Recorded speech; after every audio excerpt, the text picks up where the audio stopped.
My name is Tessa Corbin, I am 32 years old.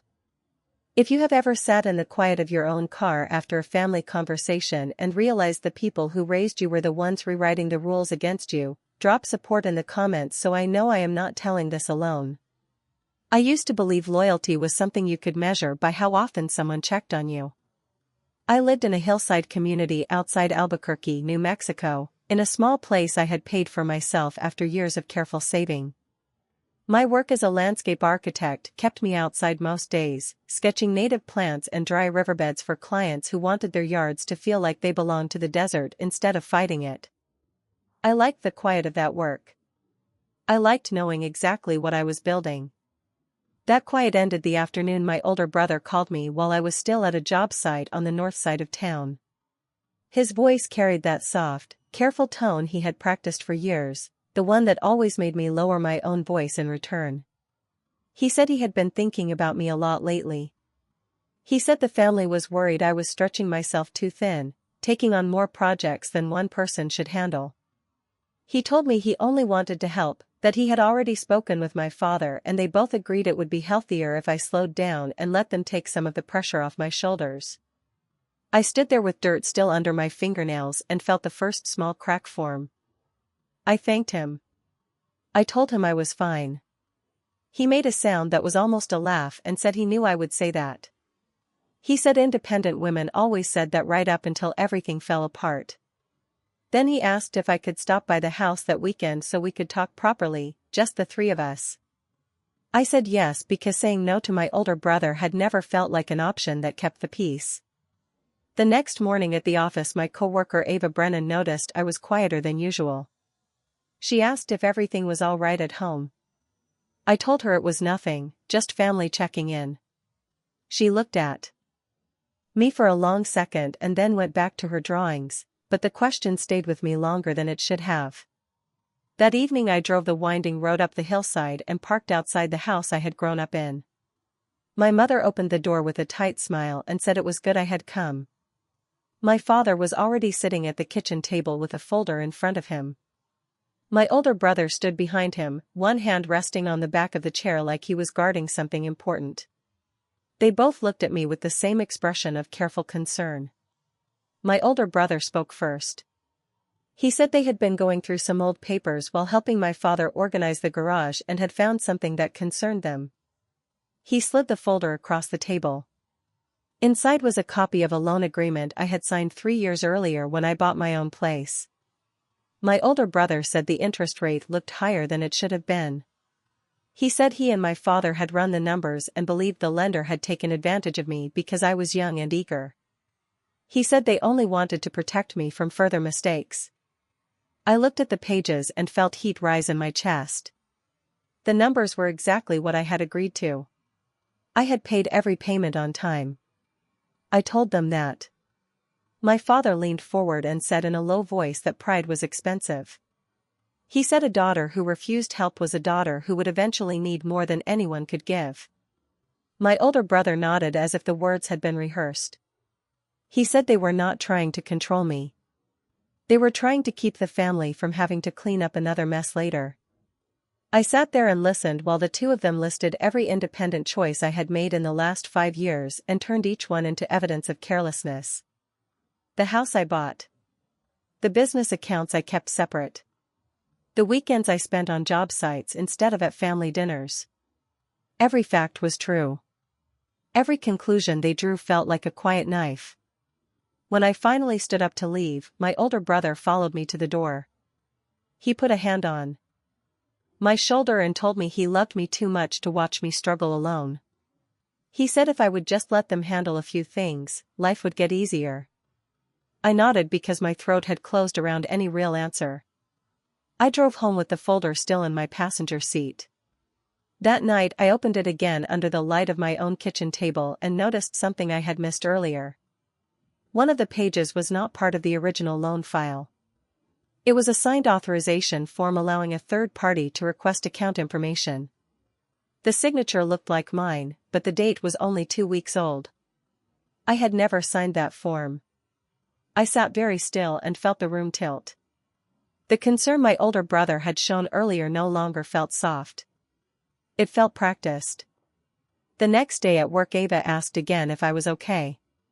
This time I told her a little more. I said my family was offering help that did not feel like help. She was quiet for a moment and then said something simple. She said people who truly want to help do not start by making you feel small. That evening my older brother texted to ask if I had thought about what they discussed. I stared at the message for a long time before typing a short reply that I needed a few days. He answered almost immediately. He said he understood, but the longer I waited the harder it would be to fix. He said my father was already looking into options that would protect everyone. I put the phone face down and walked outside onto my small porch. The hillside was quiet except for the wind moving through the dry grass. I thought about the authorization form and the way my older brother's voice had stayed gentle the entire time he listed my failures.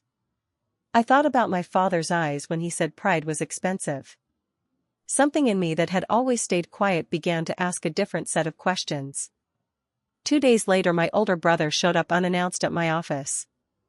He brought coffee and a calm expression. He said he had spoken with the lender himself as a courtesy. He said they were willing to restructure the loan if a family member co-signed. He said it was a simple solution that would lower my monthly payment and give everyone peace of mind. He placed a new set of papers on my desk and told me to take my time, but not too much time. I looked at the documents and felt the same heat return. The cosigner line already had my father's name printed in neat letters. I told my older brother I needed to review everything carefully. He smiled the same soft smile and said of course. He said that was exactly why the family was stepping in. Independent women sometimes needed someone else to read the fine print. After he left I sat alone in my office and opened the original folder again. The unauthorized form was still there. The signature that was not mine still sat on the page like a quiet accusation. That night I called my mother. I asked her if she knew about the authorization form. There was a long pause.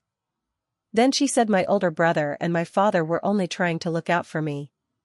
She said I had always been too quick to push people away when they offered support. She said the family had invisible rules for a reason, and one of them was that no one stood alone when things got complicated. I hung up and stared at the wall. The concern that had surrounded me for days no longer felt like concern. It felt like a door closing from the outside. The next morning I drove to the lender's office myself. The woman behind the desk pulled up my account and frowned. She said someone had requested full access to my payment history and current balance only 10 days earlier. She said the request had been approved because a signed authorization was on file. When I told her I had never signed that form, she grew quiet and said she would need to escalate the matter. I left the building with my hands shaking. On the drive home my older brother called again. He asked how my day was going. He said he hoped I was not overthinking the cosigner idea. He said my father was ready to help the moment I said the word. I told him I was still reviewing everything. His voice stayed gentle. He said that was fine, but the window for the better rate would not stay open forever. He said he only wanted what was best for me. I parked in front of my house and sat in the car for a long time. The hillside looked the same as it always had. The sky was the same wide blue. Nothing outside had changed. Everything inside the quiet of my chest had. That evening my neighbor Miles Thornton stopped by while walking his dog. He mentioned he had seen my older brother's truck at my place a few times lately and asked if everything was all right. I said it was family business. Miles nodded and did not push, but the look he gave me stayed with me after he left. Later that night I opened the folder one more time. I lined up the original loan papers next to the new cosigner documents and the unauthorized form. The more I looked, the clearer the pattern became. The concern had arrived first. The paperwork had followed. The pressure to sign had arrived last. I thought about the invisible rules my mother had mentioned. I thought about how carefully my older brother had spoken every time he told me I was struggling.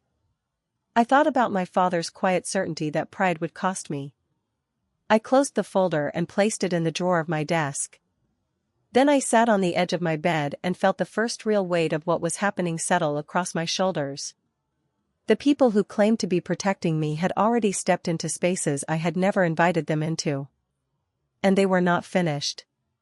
The weight did not lift the next morning. I woke to 3 missed calls from my older brother and a text from my father that simply read, "We need to finish what we started." I drove to the office early and found Ava already at her desk. She looked up when I walked in and asked if I had slept at all. I told her the truth this time. I told her about the authorization form I had never signed and the new cosigner papers my older brother had left on my desk. Ava closed her laptop and listened without interrupting. When I finished, she said the quietest thing. She said, "People who love you do not need paperwork to prove it." Later that afternoon, the lender called me back. The woman on the phone introduced herself as Dana Pierce and said she had reviewed the file personally. She confirmed that the authorization form on record carried a signature that did not match the one on my original loan documents. She said the request for access had come from a number registered to my older brother's name. Dana told me she had frozen any further inquiries until I came in person with identification. I thanked her and hung up with my hands cold. That evening my older brother arrived at my house without warning. He stood on the porch holding a small paper bag and the same gentle expression he always wore when he wanted something. He said he had brought dinner because he knew I was probably too stressed to cook. He stepped inside before I could decide whether to invite him. We sat at my small table while he talked. He said my father was only trying to keep the family from repeating old mistakes. He said there were invisible rules that had kept everyone safe for years and that I was the first person to ignore them. He listed every time I had chosen my own path and called each choice a risk the rest of them had to absorb. When I asked about the authorization form, his face did not change. He said he must have mixed up the paperwork while helping my father organize. He said mistakes happen when people care too much. I watched him speak and felt something inside me go very still. The concern in his voice never cracked. The story he told never wavered. Yet the form with my forged signature sat in the drawer only a few feet away. After he left, I opened the bag he had brought. Underneath the containers of food was a folded sheet of paper I had not noticed. It was a printed email chain between my older brother and a loan officer at a different bank. The messages discussed transferring my existing loan into a new joint account under my father's name. The last message from my older brother read, "She will sign once she understands we are doing this for her own good." I sat on the floor of my kitchen and read the emails 3 times. The words did not change. The next day my mother called. Her voice was soft and tired. She said my older brother had told her I was resisting help again. She said the family had always operated by certain quiet agreements and that fighting those agreements only made everything harder. She asked me to come to dinner that weekend so we could talk face to face like adults. I said I would think about it. She sighed and said thinking was what always got me into trouble. I spent the rest of the week moving through my work like someone underwater. Clients asked for revisions. Ava covered 2 meetings I could not focus on. My neighbor Miles stopped by once more and left a note on my door that simply said the offer to listen still stands. I kept the note on my counter and did not answer it. Saturday arrived with the kind of clear desert light that usually made me feel steady. I drove to the house anyway. My sister-in-law Jenna Holt opened the door and gave me a quick hug that felt more like obligation than warmth. Inside the kitchen my father sat at the head of the table with a new folder. My older brother stood beside him. My mother moved between the stove and the counter without looking directly at me. Dinner began with small talk that never quite settled. Then my older brother cleared his throat and said it was time to address the real issue. He placed the cosigner documents in the center of the table and said the better rate would expire in 3 days. He said all I had to do was sign and the pressure would disappear. My father nodded and added that a daughter who refused protection was a daughter who forced the rest of the family to live with the consequences. I looked at the papers and felt the same heat from the week before rise higher. I asked them to explain the email chain I had found in the bag of food. The room went quiet. My older brother's face stayed calm, but his hands tightened around the edge of the table. He said I must have misunderstood private family correspondence. My father said some things were not meant for me to see until I was ready to accept help. My mother set a plate down harder than necessary and said I was turning a simple offer of support into another argument. Jenna looked between us and then down at her own plate. She did not speak. I stood up. I told them I would not sign anything that placed my name under someone else's control.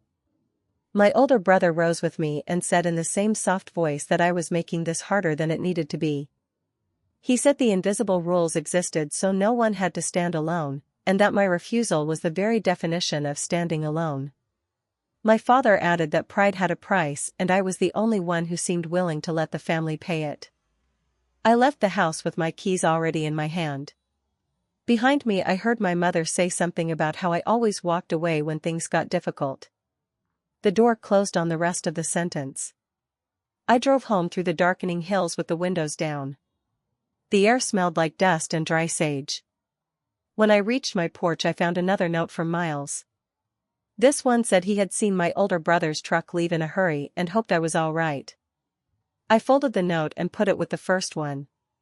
Inside my house I opened the drawer and took out every document I had collected. The original loan. The forged authorization. The cosigner papers. The printed emails. I laid them side by side on the table and stared at the pattern they formed. Each piece had arrived wrapped in concern. Each piece had moved me one step closer to losing control of something that had always been mine. My phone buzzed. A message from my older brother read, "We are still here when you are ready to stop fighting us." Another message from my father followed almost immediately. It said the family does not abandon its own even when its own tries to abandon the family. I turned the phone face down and sat in the quiet. The hillside outside my window held the last of the evening light. Nothing in the landscape had changed. Everything in the quiet of my chest had shifted into a shape I no longer recognized. Somewhere in the stack of papers a single page I had not examined closely before slipped free and drifted to the floor. I picked it up. It was an older document, dated nearly 4 years earlier, signed by my father and witnessed by my older brother.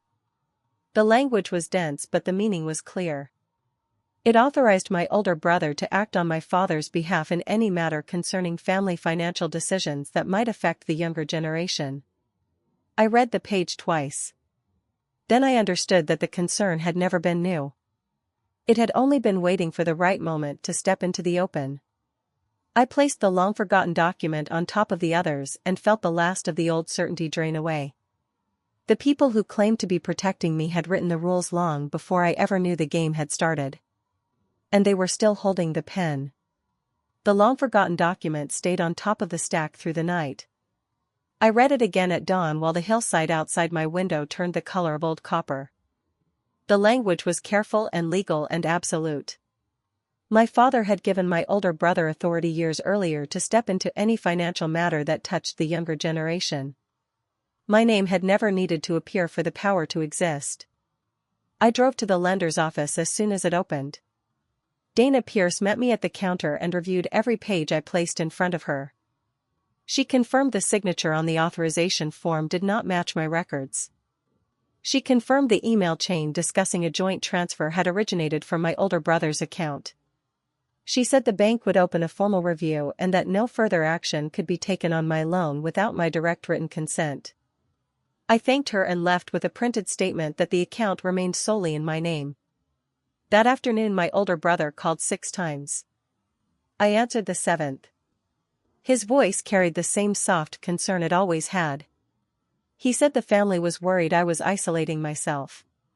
He said my father had only ever wanted to keep me from repeating mistakes that had hurt people before I was born.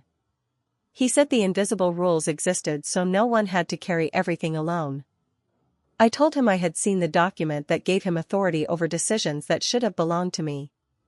The line went quiet for several seconds. Then he said some papers were written in moments of necessity and that I was turning an old precaution into an accusation. I ended the call.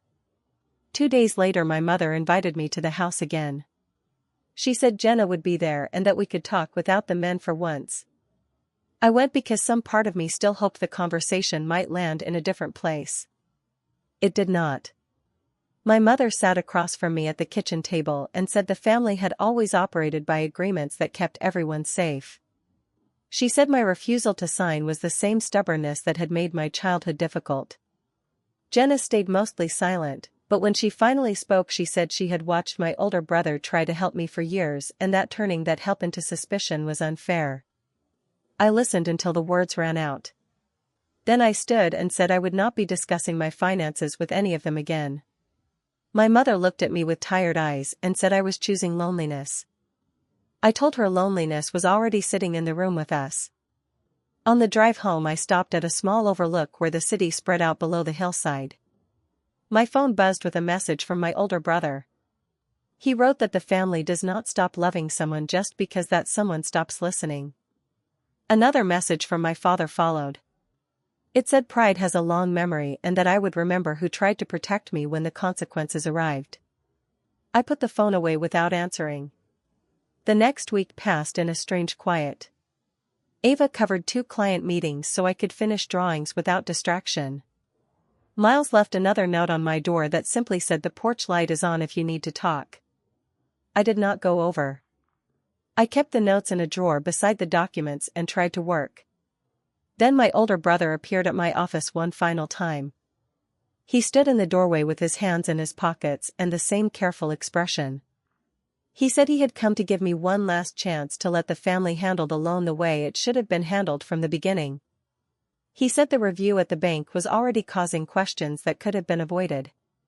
He said my father was prepared to step in the moment I stopped fighting. I told him the account was mine and would stay mine. He looked at me for a long moment and then said in a voice so soft it almost disappeared that some people only learn the cost of independence after they have paid it. He left without another word.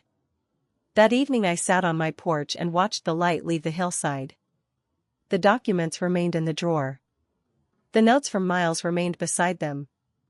The messages from my older brother and my father remained unanswered. Nothing dramatic happened. No one arrived with raised voices. The quiet simply settled deeper. I called my mother the following morning and told her I would not be attending family gatherings for the foreseeable future. She was silent for a while and then said she hoped I understood what I was giving up. I said I did. When I hung up, the comfortable silence that had once existed between us was gone. In its place was a clear and final distance. My older brother sent one last message 3 days later. He wrote that the door would stay open when I was ready to come back to the rules that had always kept the family whole. I read it once and deleted the thread. I returned to my work. I finished the drawings for the client who wanted native grasses and stone paths that followed the natural slope of the land. Ava and I sat together at lunch and talked about ordinary things. Miles waved from his porch when I drove past. The hillside stayed the same. I did not feel victorious. I did not feel free in the bright way stories sometimes promise. I felt the quiet weight of a boundary that had cost me the version of family I once believed was permanent. The concern that had always arrived wrapped in soft voices had revealed itself as something else, and I had chosen to step outside its reach. The cost of that choice was the comfortable silence I used to know. What remained was a smaller, clearer space that belonged only to me. Sometimes letting go is the right choice even when it leaves you standing alone. Thank you for staying with me through all of this. Drop support if you needed this story today.